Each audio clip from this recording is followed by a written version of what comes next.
Hey, Sales Freaks, it's Aiden here, and I want to have another episode today of Sales Freak Tactics, and want to kind of talk about, from a sales perspective, being a salesperson, sales professional, man, woman, sales professional. Uh, some of the misinformation that we get. There's kind of your two sides. There's always seems to be two sides of everything, right? There's up, down, left, right. And there's sales, there's marketing. And the nice thing about where things are at right now is that with technology, we can actually use both. We can, if we're a salesperson, we can use marketing, and if we're a marketing person, we can use sales. There are some overlaps that that technology has allowed us to use. Now, me being a sales guy coming from a sales world, started with a black bag and product in the bag and up and down the streets making cold calls, calling to see customers and making cold calls, which was basically what that's how I started. And I've progressed over the years to where I am now, where I would consider myself a sales and marketing guy. And there are definitely some differences. But what I want to talk to you about is utilizing three particular tactics or skill sets or mindsets, if you will, that are beneficial. Now, you can have different names for them. I'm going to give you the names I get from the book Predictable Revenue by Aaron Ross. So he talks about him starting off his career in the early 2000s with Salesforce, and them being a cloud-based program. And he gets credit for helping them implement their sales practices, which, if you read the book, he talks about how he had to kind of get rid of old concepts and start with completely new concepts. And so he has three terms. So it doesn't matter what you call them, three particular terms. And when you use these three tactics together, you do get good results. And I have use these in different forms and with different labels over the years, and experience the same thing. So the one thing you want to do, and I'm really starting to understand this more and more and more all the time as I have transitioned from a sales guy to a marketing guy, or a sales marketing guy, just how important, the sales 2.0 process, if you will, the sales 3.0 process, whatever you want to label it, 1, 2, 3, 4, whatever. And it's utilizing tools as part of your process. I know there's a lot of salespeople out there right now that are still utilizing basically email only and pounding the phones, right? And there is no one way to do anything but automating the process, having a platform, whether or not it's just Janitorial Marketing Solutions or somebody else's, to help you. And there's lots of good ones. So what we want to recognize is that we want to do three things. And that's what I got from Aaron many years ago when I read the book. But we want to automate the process. So we want to have a CRM. It kind of hinges on that. Now, I hate the word CRM because it makes me think of management trying to monitor what I'm doing, tell me where I should be spending the time, why am I this long in one call, and why didn't I do this, and why didn't I do that?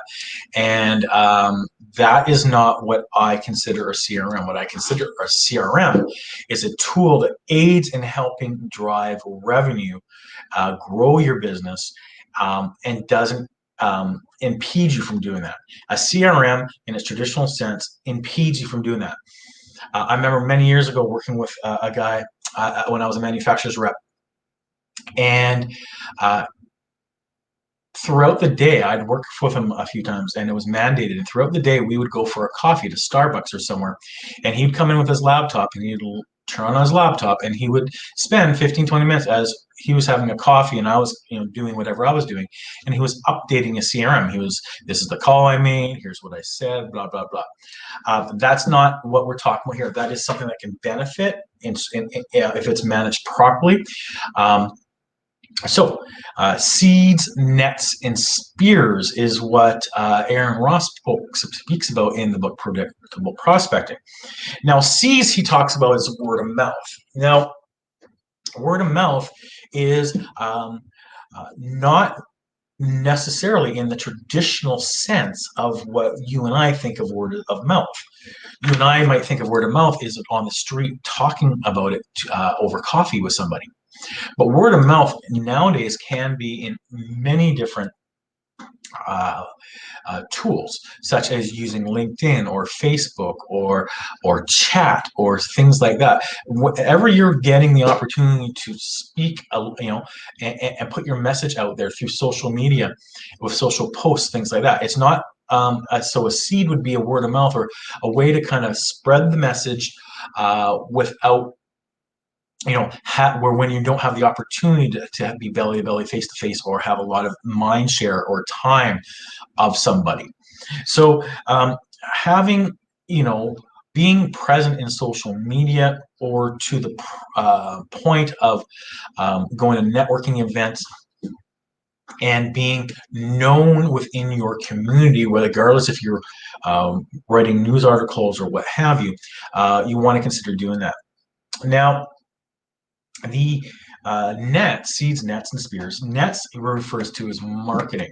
Now, this is the point that me sitting here talking to you about it is not going to do it justice, because until you get entrenched in this, until you totally understand what marketing tools, applications can do for you, it's really hard to articulate. It's really hard for you to appreciate, getting you to appreciate what they can do.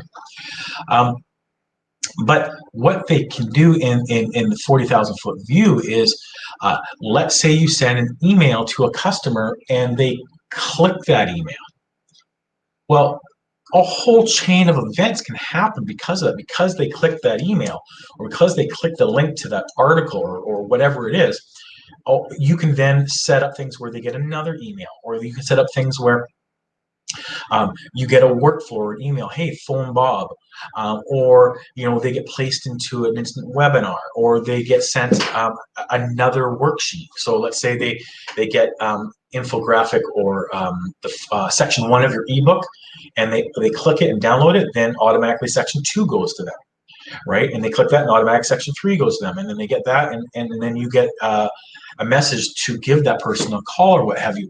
That is, what they call AI, but it's allowing technology to really help offset you on the time it takes to do that administrative stuff.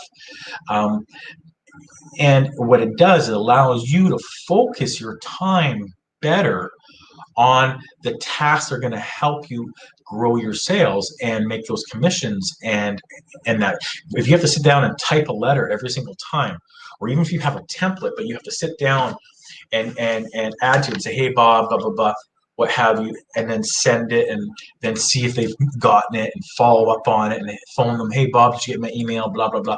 That's all time. And if we can take time out of the equation and only focus our time on outreaching, communicating with people that are interested or are in the next phase or the next step of the funnel, from the top of funnel, middle of funnel to the bottom of your funnel. So if we can incorporate some concepts in sales, some marketing concepts into sales, it's really going to help us sell a lot faster, better. And finally, there's spears.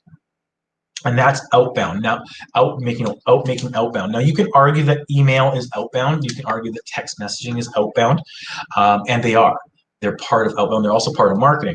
But spears or outbound is, reaching out to somebody that is most likely to take your call. So what I mean by that, so if we're using the seeds and the nets, then when it comes to the spears, what it means is that we are focusing our time of picking up the phone, and phoning somebody, or making a personalized email, what have you, or a personalized text message.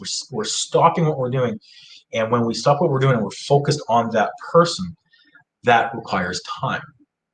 So when we're doing outbound, we want to focus on the people that are most likely to succeed. So let me give you an example with the system and my customers. What we are, what we do as an example is, let's say we get a list of names, right? Or someone signs up for an ebook or whatever it is. That is not necessarily, I mean, it's a lead, but it's not a hot lead, right? What we want to do is, so let's just say we get a list of let's say 100 people. What traditionally is sit there and call those people. You call them, hey, can you tell me who I speak to? Blah blah blah. With the internet, with technology, we can research that person and we can email, make an email to that person asking if they're the right person. And then if that person responds or opens it, we can take them out of this pile and they automatically go into this pile. And then we as salespeople can focus our time on that specific pile, that task, that workflow. So now, instead of sitting back and saying we're going to phone all 50 of these people, you use automation to go out, and let's say 15% of the people, so what, 7 people, 7.5 people, open it up and respond to it. Now you've got 7 people that have a higher level of interest than the other group. So why treat the group, the 43, the same as these 7, or treat these 7 the same as those 43? So then what we do is we send out 50, 7, 15%, they show interest. So they get something else. And then another, let's say another 10% of them respond. So now we have 1 or 2 people that are really, really interested. And now we focus our time on phoning those people, reach an outbound prospecting. Now, we originally had 50 people. Now we're down to 48. What do? Well, the 43 that never responded, we send them another email. Maybe it's worded a little differently. Maybe it has a different subject line, what have you. But we wait a day or two and we resend to them. Wouldn't it be nice to automate that? And then that cycle just keeps up going through. And then you're focusing on that pile of people that have a level of interest. And that just, once I started to understand this, and that it's just made more and more sense to incorporate marketing into your outbound sales team. And if you are blessed enough to work for an organization where marketing and sales can work together, that's fantastic. If you're not, then do it yourself or hire someone to do it, but incorporate some tools into your outbound B2B prospecting and sales cadence, because it's going to really benefit you, and you will see a huge benefit once you incorporate and adjust to the learning curve. So I hope you found this of value. I am Aiden Rigg. You've been watching Sales Freak, coming to you every Wednesday, 12 p.m. Pacific. I will see you in the next episode.